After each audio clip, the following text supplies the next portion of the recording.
La nostra ambizione come Associazione Rugby San Vito è quella di raggiungere nel breve tempo possibile una squadra di Under 14 per poter fare un campionato ufficiale, diciamo, della Federazione Friuli Venezia Giulia,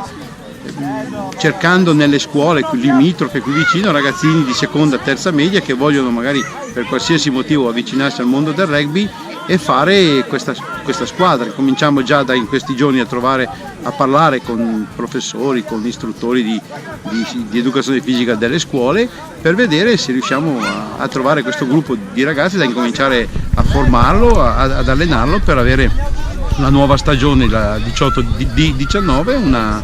una squadra Under 14 abbastanza, non dico competitiva, però emblematica per la città di San Vito e per la nostra società, insomma.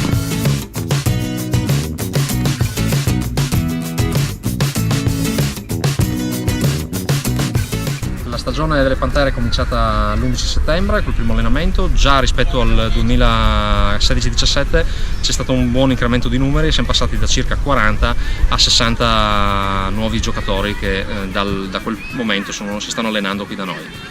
La nuova logistica del campo qui di Prodolone dovrebbe permettere alle Pantere di gestire nel giro di 2-3 anni un numero di ragazzi sufficiente anche in Under 14 e poter schierare una squadra per disputare un campionato regolamentare regionale.